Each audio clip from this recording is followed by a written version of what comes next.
Hello everyone, I am Sri Krishna and today I am going to give you brief information about our website which is an online game store where gamers can have premium experience at inexpensive rates. These are the contents of the report.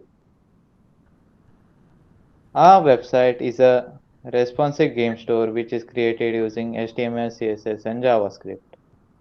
The main objective of the project is to develop a client-based responsive web pages using HTML, CSS, JavaScript, and Bootstrap.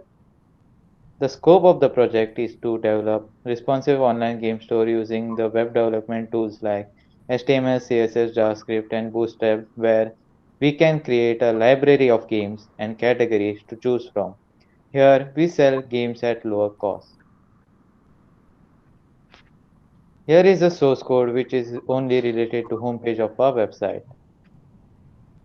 These are the screenshots of our website that shows homepage categories and products of our store. Now let us see how the website works. Next part will be continued by Tanay. Hello everyone. So now I'm going to talk about how our website works. So first we have the home page in which we you can choose from few categories, which is action, mythology, and sci-fi, and in which we have added a couple of games in it. Now in the home page you can see all the games available in our library in all games. Now you must be thinking, how would an admin add or create new categories or games? So we'll show that to you first. We need to log in via the admin credentials. After we log in, oh, sorry. After we have logged in, you can see the admin dashboard where in we can create or manage the new categories or products. Now, first we'll create a new category. We'll demonstrate that to you first. So we name the category as survival and we create it. Categories are easy to create. Next, we move to creating a new game in the survival category. So we create a new product. We name the product. First, we choose the file, that is the image we need to choose.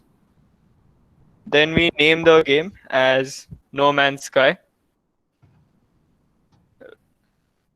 We give a description related to the game. Any description is okay. Then we set the prices, which is $68, and we select the category survival. And we add stocks, how many games are available or how many purchases can be done. Then we create product. We click on create product. This takes a bit longer than to create product. Now here you can see we have successfully created No Man's Sky. So now what if first we'll show you how the categories work. So here you can see survival category, and if we press on it, you can see the game No Man's Sky. Now what if we want to remove this game and category? That is also easy to do. First we go to manage products. We delete No Man's Sky, and that's it. We can delete it. And same goes for the manage category. We open the manage category and then we delete the category if we want to delete. That's it from the admin side. Now Shreyas will talk about the user experience. Hello everyone. So to look at the user experience, first I need to sign out of the admin account that I signed in, and then let me make another account. Name I'll put abc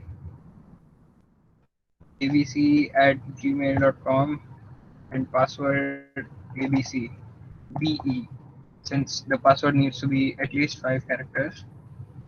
So submit. Account was created. Login. This is this Chrome abc@gmail.com.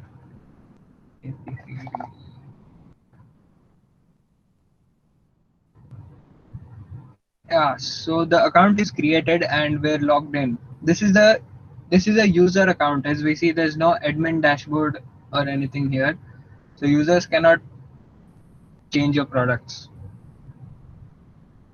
So now if we want to buy something, we add it to cart.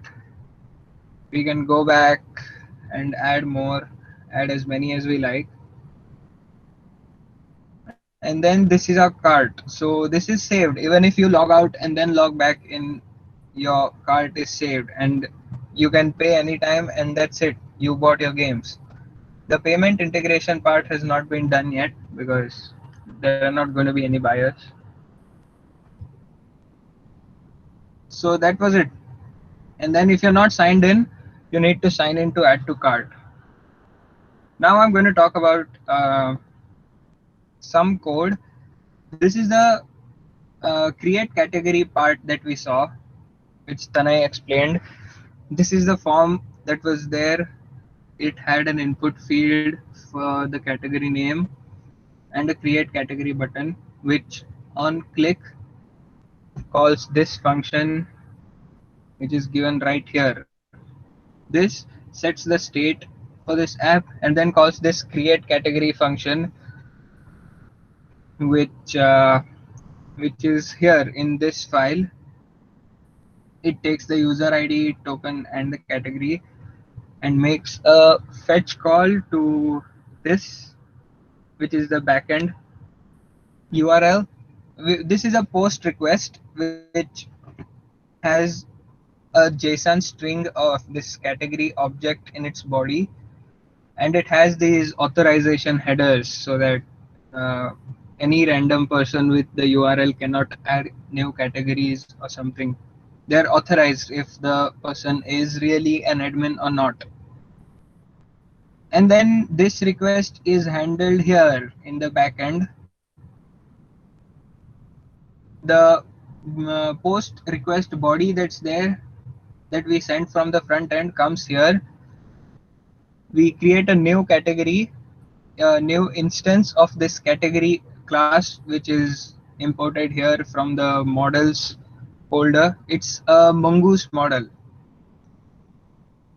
And then category.save is the function to save the new category in the database. And if there is an error, it sends this error message to the front end. And if there is no error, it returns this category, newly created category object to the front end. And then we see the dot, then it accepts this, the category or the error, whatever is sent comes here and is checked. If data has an error, we set the state as true, and accordingly the app works. So that is it. Thank you and have a good day. Aha!